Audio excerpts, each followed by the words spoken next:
भाजपा नेत्री सोनाली फोगाट का गोवा में आज सुबह दिल का दौरा पड़ने से हुआ निधन। मुख्यमंत्री सहित अन्य नेताओं ने किया शोक व्यक्त।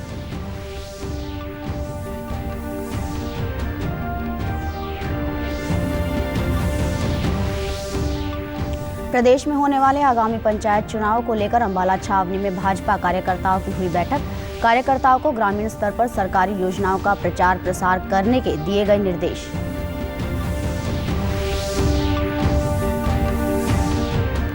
प्रदेश में पशुओं में फैल रही लंपी स्किन बीमारी के प्रति सरकार सजग।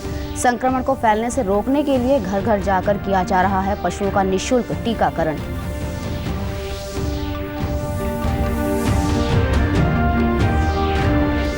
और स्वावलंबी भारत अभियान के तहत चौधरी बंसीलाल विश्वविद्यालय भिवानी में किया गया सेमिनार का आयोजन। युवाओं को स्वरोजगार स्थापित कर आत्मनिर्भर बनने के लिए किया गया प्रेरित। नमस्कार, मैं ममता रानी। अब समाचार विस्तार से। भाजपा नेत्री सोनाली फोगाट का आज सुबह गोवा में दिल का दौरा पड़ने से निधन हो गया। सोनाली फोगाट ने भारतीय जनता पार्टी के उम्मीदवार के तौर पर आदमपुर क्षेत्र से विधानसभा का चुनाव लड़ा था, जिसमें उन्हें हार का सामना करना पड़ा था।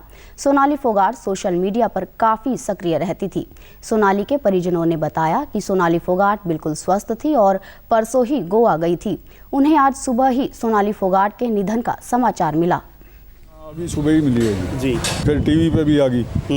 फिर टीवी देखा, फिर हमारे कंफर्म हो गया भी वो तो जा चुकी है। हमारे तो पहले भी कंफर्म नहीं होया था। हम सोचे कोई एक्सीडेंट वगैरह हो गया या वो हो गया होगा। तो बाद में टीवी पे खबर आई भी उनका हार्ट अटैक हो गया।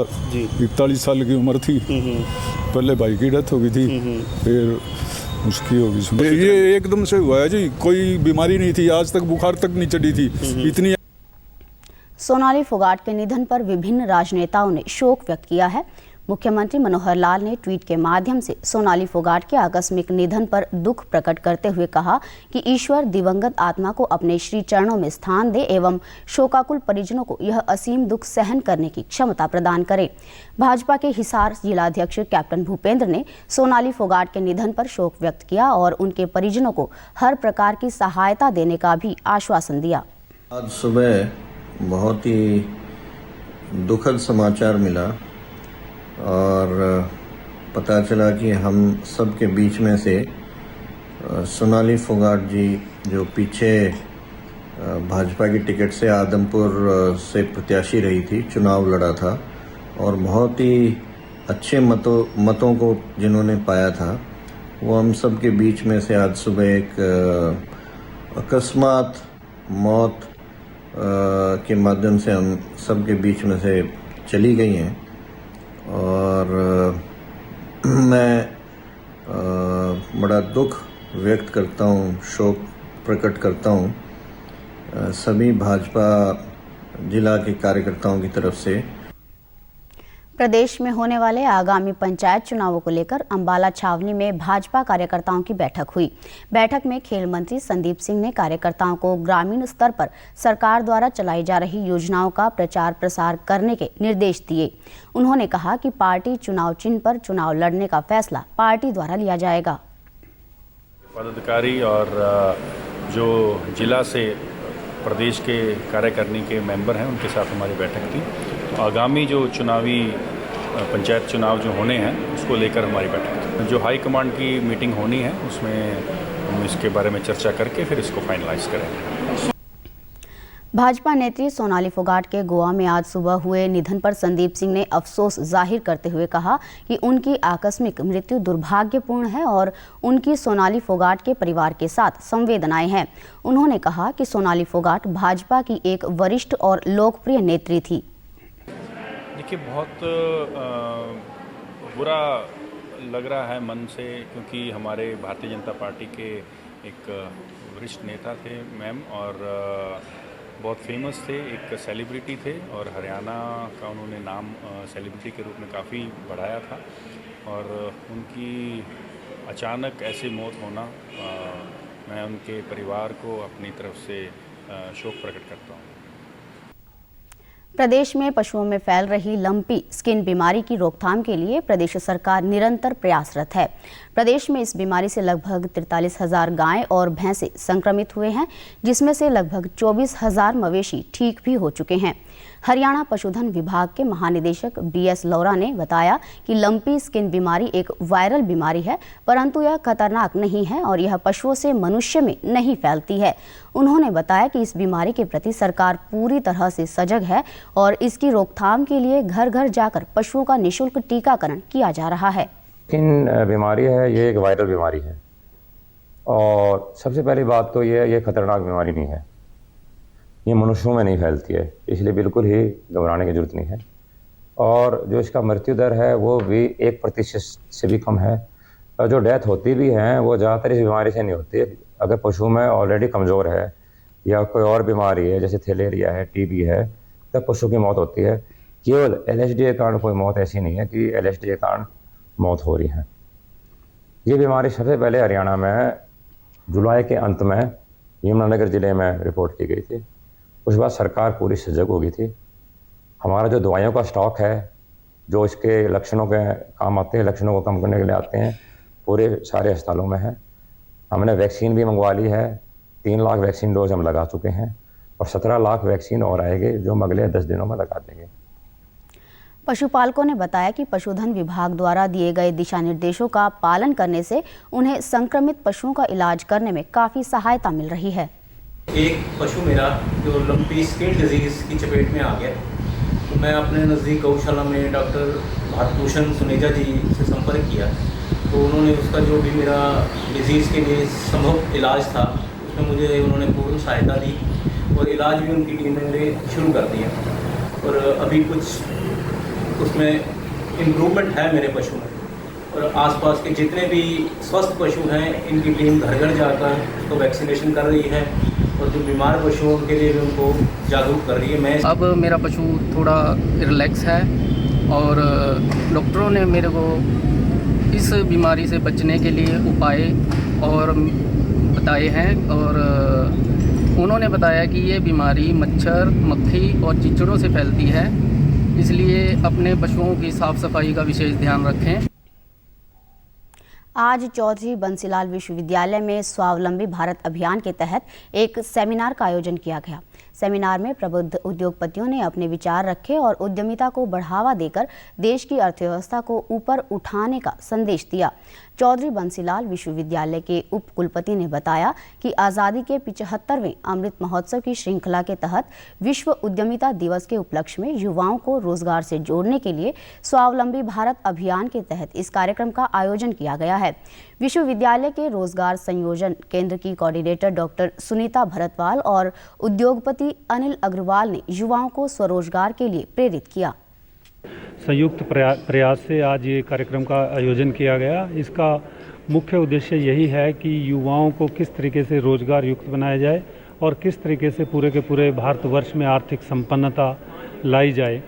इसके लिए हमारा प्रयत्न यही रहेगा कि बच्चों को उद्यमशीलता की तरफ उनका मानसिक परिवर्तन किया जाए। हमारे युवाओं का माइंडसेट जो है जॉब प्रोवाइडर बना करके रखे इंस्टेड ऑफ जॉब सीकर। तो आज के युवाओं के लिए बहुत ज़रूरी है कि वो लोग नौकरियों के पीछे भागने की जो एक इनकी होड़ थी उसको तोड़ करके अपने खुद के स्वच्छंद आइडियाज़ को जो है बिजनेस प्लान में कन्वर्ट करें और हमारी इकोनॉमी में ज़्यादा कंट्रीब्यूट करें। इसमें हमें देखकर ये बहुत ही खुशी हुई कि बहुत सारे स्टॉल यहाँ लगे हुए हैं जो भिवानी के लोगों के हैं। भिवानी की ज़्यादातर विमेन एंटरप्रेन्योर्स के हैं और वो देश के दूर दूर जगहों से, कोई महाराष्ट्र से, कोई गुजरात से, कोई दिल्ली से, कोई हरियाणा के किसी दूसरे जिलों से सामान लेके आ रहे हैं। इस अवसर पर एक कार्यशाला का भी आयोजन किया गया जिसमें प्रदेश से आई महिलाओं ने स्वनिर्मित उत्पादों की प्रदर्शनी लगाई। विद्यार्थियों ने कहा कि स्वावलंबी भारत अभियान से हमें आत्मनिर्भर बनने की प्रेरणा मिलती है। तहत ये सब जो है ऑर्गेनाइज़ किया गया आज हमारा, और हम सब लेडीज़ ही हैं जो इसको ऑर्गेनाइज़ कर रही हैं और हमारे अपने स्वदेशी प्रोडक्ट्स ही हैं सब जिनको यहाँ आज डिस्प्ले किया गया है। और यहाँ अलग अलग तरह की सभी स्टॉल्स लगाई गई हैं, लाइक मोदी केयर है, लाइक क्लोथ्स, कपड़ों से रेलेवेंट है, ज्वेलरी। ये स्वावलंबी अभियान के तहत हमने स्टॉल लगाई है हम देसी गौ पालन करते हैं और लेडीज़ों को भी प्रोत्साहन करते हैं कि भी हर घर में देसी गायें पालें और अपनी पृथ्वी को और वातावरण को हमें बचाना है। और इससे हम सारे ऑर्गेनिक प्रोडक्ट जैसे जो एकड़ है, एक गाय से 30 एकड़ को फर्टिलाइज किया जा सकता है। काफ़ी चीफ गेस्ट आए हुए हैं, तो उन्होंने काफ़ी कुछ जानकारियाँ दी है जो स्वावलंबी भारत के ऊपर जो है छात्रों को एक मतलब मोटिवेट करने के लिए, आगे बढ़ाने के लिए सब चीज़ें जो है सेमिनार रखा गया है। बच्चों को आत्मनिर्भर बनाने के लिए बहुत से बिजनेस आइडियाज़ को लेकर के एक स्टॉलें लगाई गई हैं, वो भी विश्वविद्यालय के बच्चों के द्वारा, ताकि वो आगे फ्यूचर में इनकम कमा सके और वो आत्मनिर्भर बन सकें।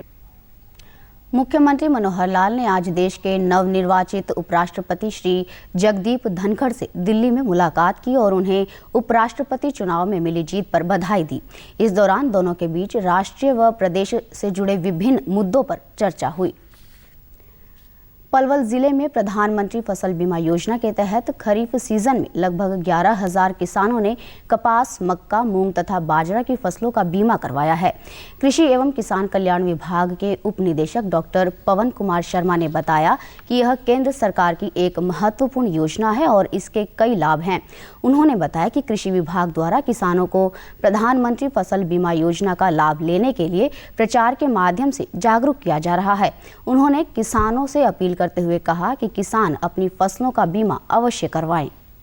पहले जो बीमा योजना थी उसमें काफ़ी लैकुना था, 2.5-3 रुपए के चेक किसानों को मिलते थे, और अब जो 2016 में नए सिरे से जो प्रधानमंत्री फसल बीमा योजना शुरू की गई है उसमें काफ़ी लैकुना को दूर कर दिया गया है। इसलिए मैं किसान भाइयों से आपके चैनल के माध्यम से भी अपील करना चाहता हूं कि अपनी फसलों के रिस्क कवर को कम करने के लिए ज़्यादा से ज़्यादा किसान अपनी फसलों का बीमा कराएं। किसानों ने बताया कि यह एक किसान हितैषी योजना है। उन्होंने बताया कि इस योजना के तहत उनकी रबी और खरीफ की फसलों का बीमा हुआ है और उन्हें प्राकृतिक आपदा के कारण फसल खराब होने पर मुआवजा भी मिला है। मैंने आज भी कॉटन का जो इंश्योरेंस करा रखा है अपना बैंक के थ्रू करा रखा है, शायद उन्होंने बजाज इंश्योरेंस से करा रखा है, और पीछे भी मैंने 2-3 बार अपनी फसल का क्लेम लिया हुआ है। तो ये मेरे को गवर्नमेंट की स्कीम तो अच्छी है और फार्मर के फ़ायदेमंद है। और जो है ना, मैंने कपास का बीमा कराया हुआ है, तो सभी किसान भाइयों से मैं अपील करता हूँ कि सभी भाई अपनी फसल का बीमा कराएं, जिससे कि प्राकृतिक आपदा में हम अपना लाभ ले सकें। और जो ये मेरी फसल का वो है क्या बीमा, ये मैंने कराया हुआ है पिछले 5 सालों से, और कई बार मेरे को अच्छा प्रॉफिट हुआ है इसमें। शिक्षा विभाग द्वारा अध्यापकों के तबादलों से संबंधित ट्रांसफर ड्राइव के तहत स्कूल चयन की समय सीमा बढ़ा दी गई है। अब शिक्षक 24 अगस्त रात 12 बजे तक तबादलों के लिए आवेदन कर सकेंगे। शिक्षा विभाग द्वारा नई रैशनलाइजेशन सूची भी जारी की गई है। मुख्यमंत्री ने कल चंडीगढ़ में वीडियो कॉन्फ्रेंसिंग के माध्यम से राज्य स्तरीय दिशा समिति बैठक की अध्यक्षता की। बैठक के दौरान मुख्यमंत्री ने जिला उपायुक्तों को खनन स्थलों के 5 किलोमीटर के दायरे में सभी सड़कों के रखरखाव के संबंध में जिला खनिज फाउंडेशन नियम 2017 के अनुसार प्रस्ताव तैयार करने के निर्देश दिए हैं। मुख्यमंत्री ने कहा कि प्रदेश सरकार स्कूल ड्रॉप आउट पर अंकुश लगाने और सभी बच्चों को शिक्षित करने के लिए प्रयासरत है। उन्होंने कहा कि प्रधानमंत्री रोजगार सृजन कार्यक्रम को भी मुख्यमंत्री अंत्योदय परिवार उत्थान योजना से जोड़ा जाए, जिससे पात्र परिवारों को स्वरोजगार के अधिक अवसर मिल सके। मुख्यमंत्री ने जिला उपायुक्तों को उज्ज्वला योजना के तहत सभी पात्र परिवारों को गैस कनेक्शन उपलब्ध करवाने के निर्देश दिए। प्रदेश में सरकार द्वारा लोगों का निःशुल्क कोरोना रोधी टीकाकरण जारी है। फतेहाबाद जिले के सामान्य अस्पताल में सरकार द्वारा निःशुल्क एहतियाती खुराक लगाई जा रही है। स्वास्थ्य विभाग के वरिष्ठ चिकित्सा अधिकारी डॉक्टर भरत ने कहा कि हर घर दस्तक कार्यक्रम के तहत लोगों को घर घर जाकर बूस्टर डोज लगवाने के लिए जागरूक किया जा रहा है। सरकारी अस्पताल में बने कोविड-19 वार्ड में प्रतिदिन लोग एहतियाती खुराक लगवाने के लिए आ रहे हैं। हम भी जागरूक कर रहे हैं, लोग आ रहे हैं, पर बूस्टर डोज के प्रति जो लोगों का थोड़ा सा रवैया थोड़ा सा अभी कम नहीं है, और मोटिवेशन और थोड़ी देने की जरूरत है, जो कि हम कर रहे हैं लगातार। हमारे टीमें घर पे भी जा रही हैं, हर घर दस्तक प्रोग्राम भी चला रखा है, तो लोग आ रहे हैं और लगवा भी रहे हैं। कोरोना की कोविशील्ड को वैक्सीन लगा रहे हैं, लोगों को बूस्टर डोज लगानी चाहिए, तीसरी डोज भी लगनी शुरू हो गई है और ये लगानी बहुत ही ज़रूरी है वैक्सीन। इससे लोगों को बहुत फ़ायदा हो रहा है और इससे बीमारी से बचने के लिए ये बहुत ज़रूरी है। बूस्टर डोज लगवाने आए लोगों ने कहा कि कोरोना रोधी वैक्सीन लगवाने का उन पर कोई दुष्प्रभाव नहीं हुआ और इस निःशुल्क सुविधा के लिए वे सरकार का धन्यवाद करते हैं। वैक्सीन लगवानी तो बहुत ज़रूरी है। वैक्सीन से तो बहुत ज़्यादा फायदे हैं। वैक्सीन से कोरोना नहीं फैलेगा, सभी शरीर में से कोई दिक्कत नहीं आती वैक्सीन लगाने से। 2 डोज कैंपस है, मैंने तीसरी भी लगवाई है। इसमें कोई खर्चा नहीं है और कोई इसके पैसे नहीं लगते, ना कोई डर होता है सर। इससे आदमी बीमारियों से बचा रहता है। मैंने तीसरी बूस्टर डोज लगवा ली है, बड़ी है, इसका कोई भी साइड इफेक्ट नहीं है। मैं दूसरों को कहना चाहूँगा कि ये तीसरी डोज लगवा लें। अंत में इस बुलेटिन के मुख्य समाचार एक बार फिर। भाजपा नेत्री सोनाली फोगाट का गोवा में आज सुबह दिल का दौरा पड़ने से हुआ निधन। मुख्यमंत्री सहित अन्य नेताओं ने किया शोक व्यक्त।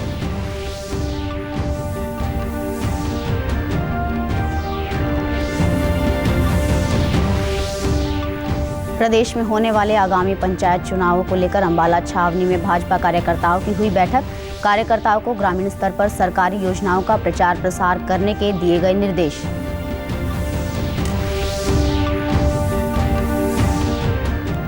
प्रदेश में पशुओं में फैल रही लंपी स्किन बीमारी के प्रति सरकार सजग। संक्रमण को फैलने से रोकने के लिए घर घर जाकर किया जा रहा है पशुओं का निःशुल्क टीकाकरण।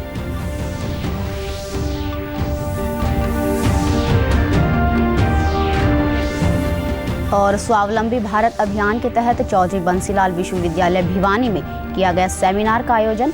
युवाओं को स्वरोजगार स्थापित कर आत्मनिर्भर बनने के लिए किया गया प्रेरित। समाचारों में आज इतना ही। नमस्कार।